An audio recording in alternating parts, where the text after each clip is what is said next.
Olá, pessoal, sejam bem-vindos mais uma vez ao canal da Associação Espírita Teresa, que vem trazendo a série Aspectos Morais na Revista Espírita, que tem como objetivo incentivar e divulgar a leitura e o estudo das revistas espíritas publicadas por Allan Kardec entre os anos de 1858 e 1869.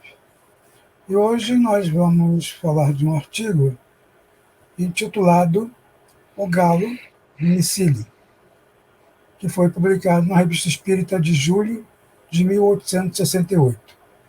E onde nós vamos ver praticamente duas peças, né, teatrais. A primeira delas eles dizem que é uma opereta, né, de Cornélio. Né, mas para comentar, estudar, dissertar, analisar esse artigo, estão comigo os companheiros Sônia Hoffmann e Felipe Rocha. Tudo bem, Soninha? Oi, tudo bom, Eduardo? Olá, Felipe. Olá a todos os nossos queridos amigos ouvintes. É um prazer, uma satisfação nós estarmos aqui novamente para conversarmos sobre mais este artigo da Revista Espírita.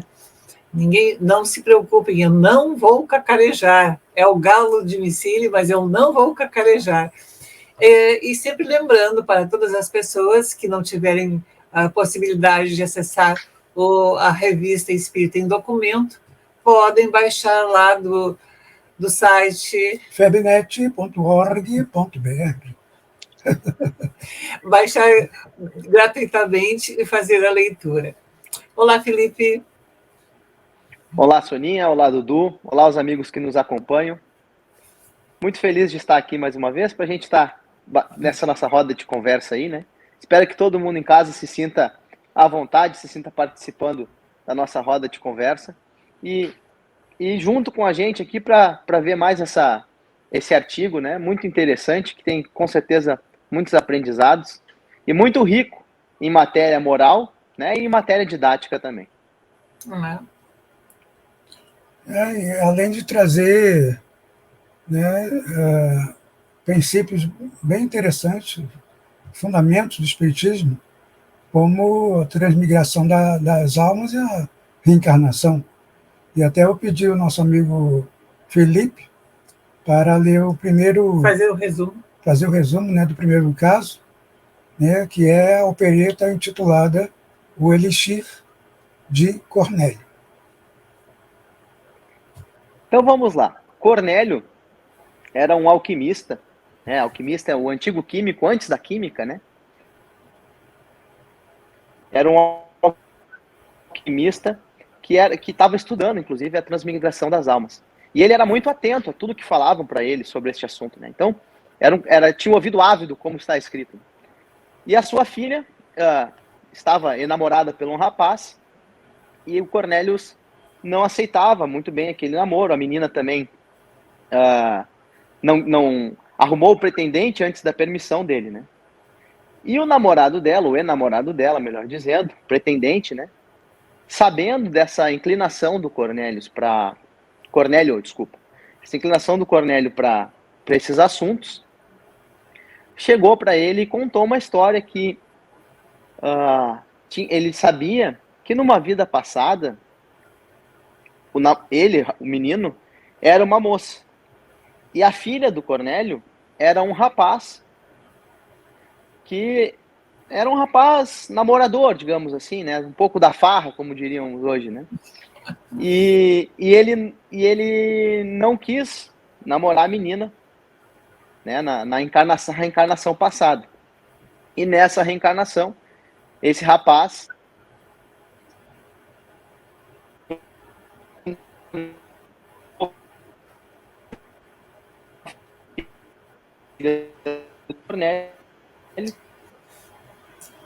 e esse menino que estava querendo namorar a filha do Cornélio, né? Então o Cornélio, ouvindo aquela história, né, achou justo que eles namorassem, então deu a permissão dele, né, após esse esclarecimento, digamos assim, desse rapaz. Né? Então, é um caso que aborda a reencarnação, né? Essa opereta aborda a reencarnação porque está falando de duas reencarnações, né, diferentes e com a mudanças de papel, inclusive com a mudança dos sexos. Né? Então, a menina de uma vida anterior passou a ser o namorado da vida seguinte e o rapaz da vida anterior passou a ser a filha do Cornélio na atual vida. O que nada vem em oposição ao que o Espiritismo apresenta, não é? Da possibilidade que existe justamente de haver, em uma reencarnação, essa troca de papéis e essa troca também de sexos, não é?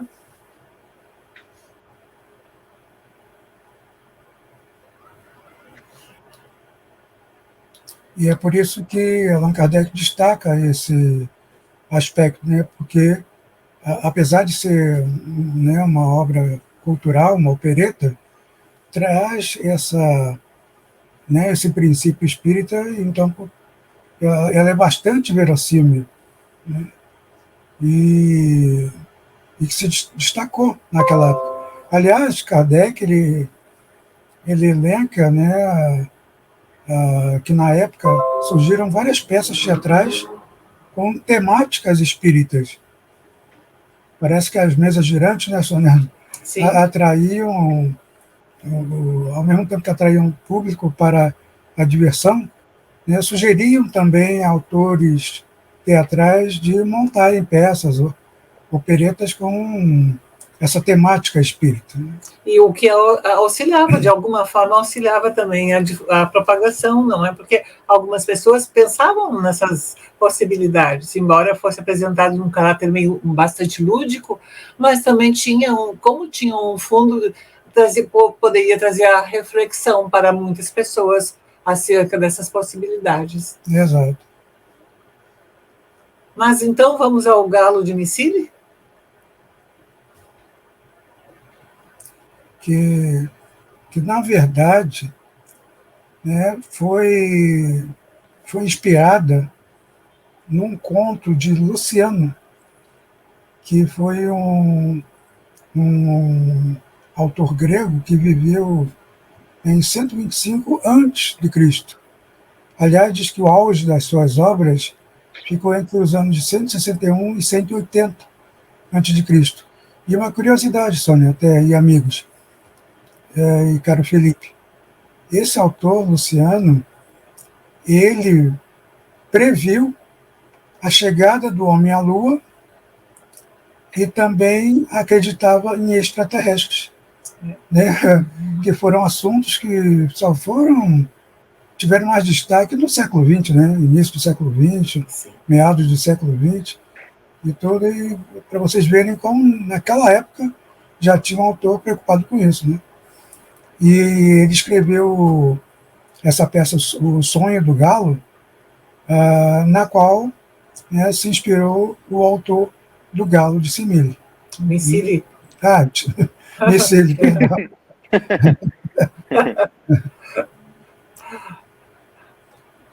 E que conta a história de um rapaz, né? Semille era um Semille. Lá vem ele com o Semille. Micile era um sapateiro, né? E que tinha uma venda em frente a um casarão de um magistrado, né? E que era muito rico, e naquela época o magistrado ele também tinha poderes executivos, né? Ele não só legislava, né, também como aplicava as leis e executava as leis. Então, esse sapateiro, o Micile, ele tinha inveja e gostaria de ser esse magistrado. E, ao mesmo tempo, o magistrado, né, Eucrates, gostaria de ser um sapateiro. Porque o sapateiro era muito bonito, não é? Era simpático também, não é? Só que esse sapateiro tinha um galo que perturbava o magistrado, né? Cantava nas horas mais indesejáveis. E ele até tinha pedido para baterem no galo, afastarem, fazer qualquer coisa para o galo parar, né? Havia uma pequena rixa entre eles.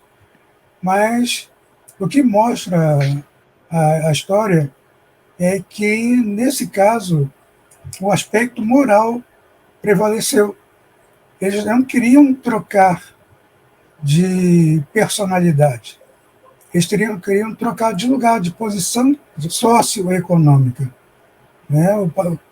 O, o sapateiro queria ser rico, queria ter o mesmo posto que o Eufrates tinha na magistratura, e o Eufrates queria ter aquela vida simples. O sapateiro que ele achava e que seria mais especialmente feliz. bonito, Né? não é? Ele especialmente Exatamente. bonito, simpático e uma pessoa estimada pelas demais pessoas. Não é? Exatamente. E é o que justamente E Kardec o Eufrates tinha um envelhecimento precoce, né, Dudu? Exatamente. Ele queria ser jovem, não é, Felipe? Sim, ele tinha um envelhecimento mais precoce, assim, né? Ele tinha até uma doença, gota, né? Também conta na história ali que ele era era gotoso. tinha um corpo um pouco delicado, né? Ele tinha certo problema de saúde, né? Que o tornavam assim, né, meio problemático, até para conquistas femininas. Né? Mas é esse aspecto moral, sim. Sim, o aspecto moral é o quanto muitas vezes as pessoas, e naquela época, eles estavam tentando, o Kardec justamente traz esse artigo para que nós pudéssemos também, além de outras questões que nós vamos ver mais adiante, mas também ver esse aspecto moral. Quantas vezes nós invejamos ou vivemos aparências, não é?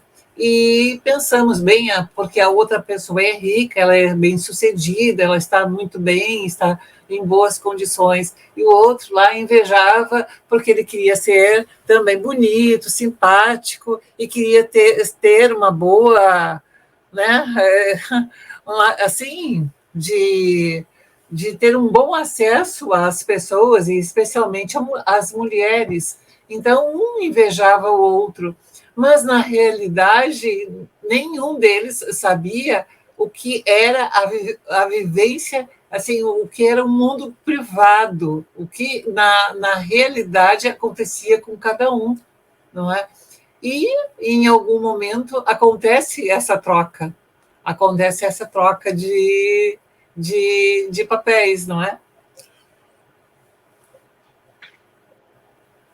Aliás, baseado nessa história, para ver como é que esse tema é antigo, né?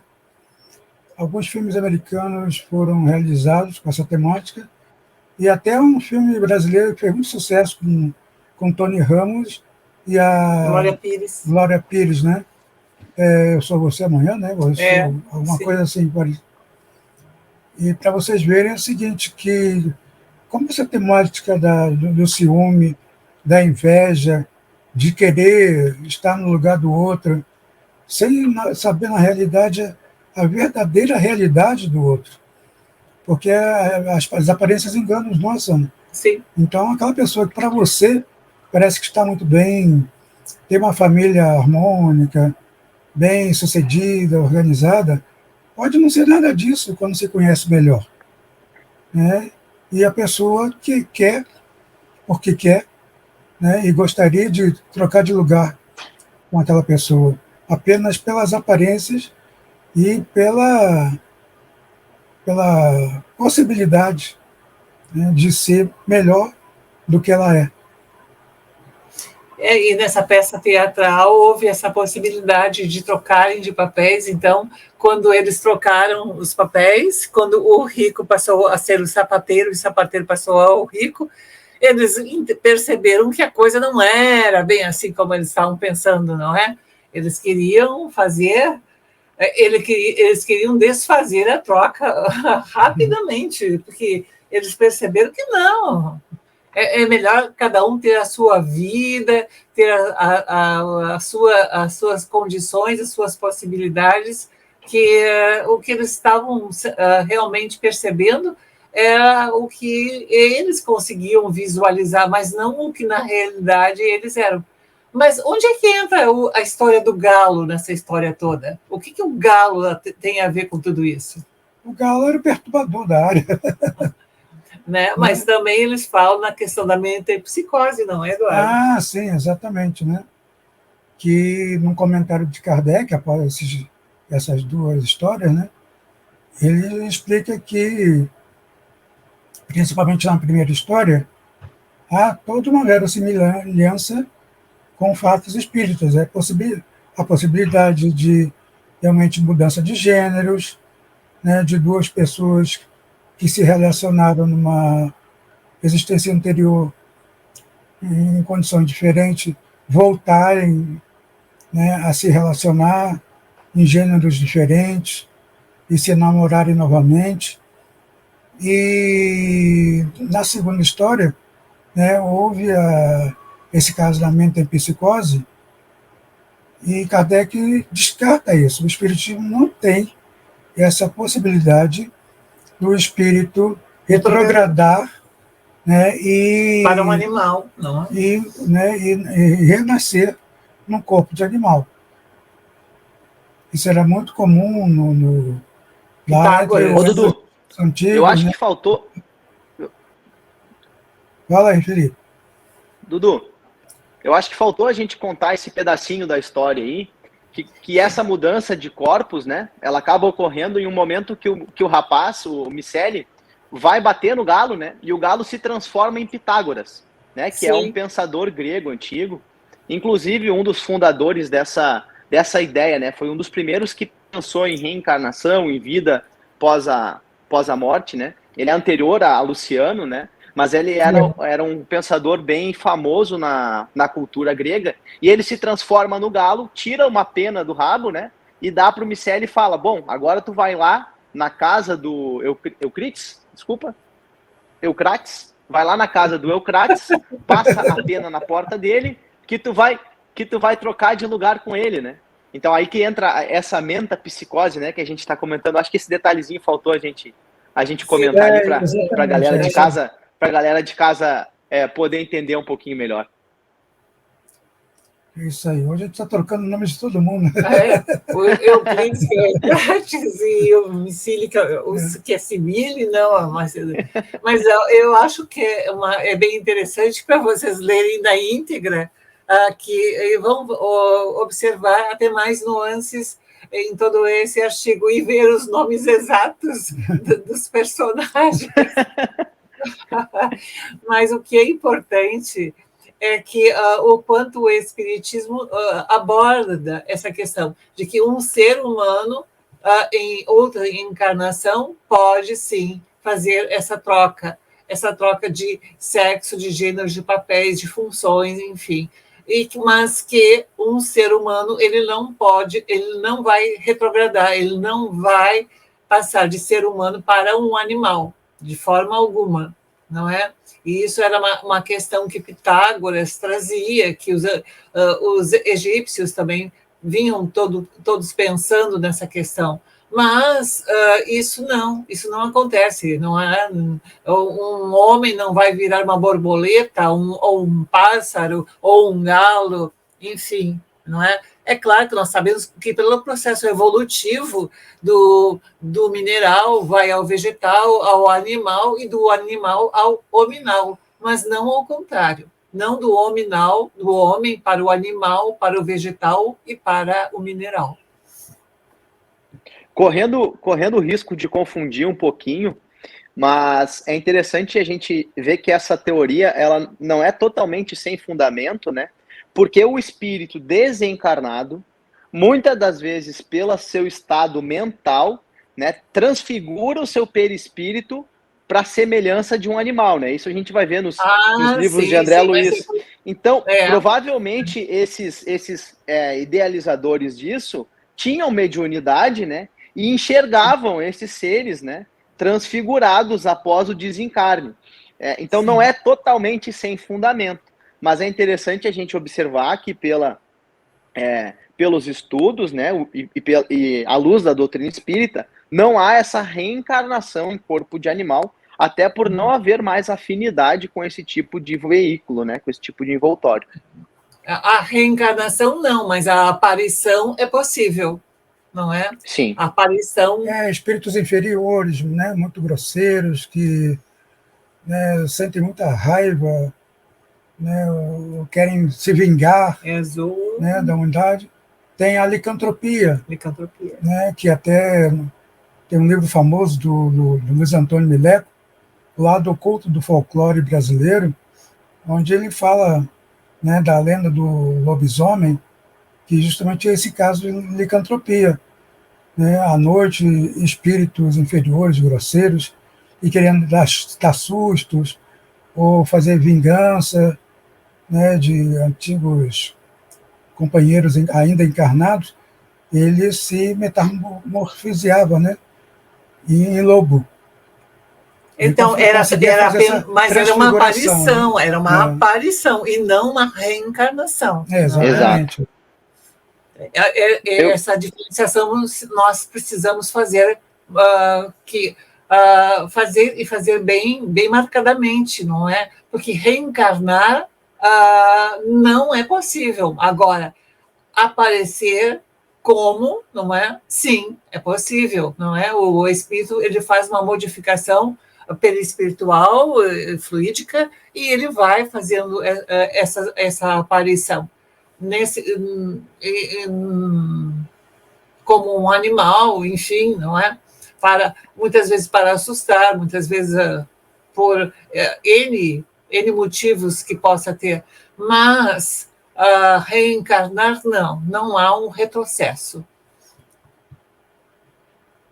Se bem que nesse processo evolutivo também falar em retrocesso é como se nós estivéssemos falando assim, o retrocesso evolutivo, né? A gente não está falando em retrocesso em termos morais, em coisas assim. Nós estamos falando em retrocesso, involução, não é? Voltar atrás. Exato. Desculpem botar um pouquinho dessa dúvida aí, mas é que eu acho que é interessante esse ponto, porque essas ideias, elas não surgem do nada, né?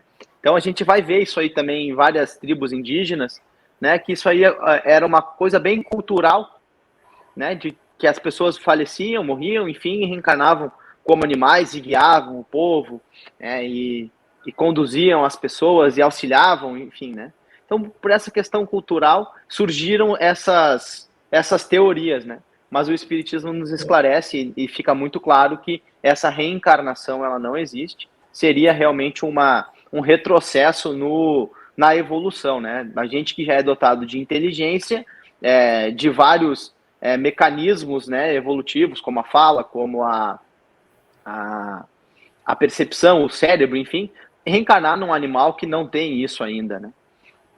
Seria algo meio impensável, né? Utilizando a lógica evolutiva. E uma outra coisa legal desses dois teatros, né? Um é uma opereta, o outro é uma encenação, mas são os elementos que elas vão nos trazendo, né? E familiarizando o público com essas ideias, né? Ainda que eles não sejam extremamente doutrinários, eles já trazem princípios que vão facilitar depois a comunicação com o espiritismo, não é? Com a doutrina espírita. E dão também elementos, né? Mais ou menos como a gente está fazendo aqui, né, Dudu? Trazendo informações, instigando a curiosidade, né? Porque essa opereta está falando do Luciano, que é um antigo grego, um filósofo grego, né? Então, traz a curiosidade para a gente buscar quem foi Luciano, que eram as obras dele, que são obras muito boas no caráter filosófico, e traz do Pitágoras também, que é uma extrema introdução à doutrina espírita, né? Inclusive o Sócrates se baseou muito nele na questão da doutrina dele. Então são interessantes essas percepções e essa pegada da cultura, da arte, né? Familiarizando a gente com os assuntos espirituais. E é isso aí, gente. Então, não deixem de consultar, né, esse artigo, essas duas obras-primas, né, da cultura italiana, daquela época, do século XVIII e XIX, e darem seu like, fazerem seus comentários, compartilharem o programa, né, e nos incentivarem a continuar com esse nosso trabalho e seguirmos em frente, né, contando sempre com vocês, com o apoio e o carinho de vocês. Um abraço e até a próxima vez. Um abraço a todos e que todos nós possamos nos encontrar em próximos programas e assim darmos continuidade aos nossos estudos e às nossas meditações. Um grande abraço, fiquem todos com Deus.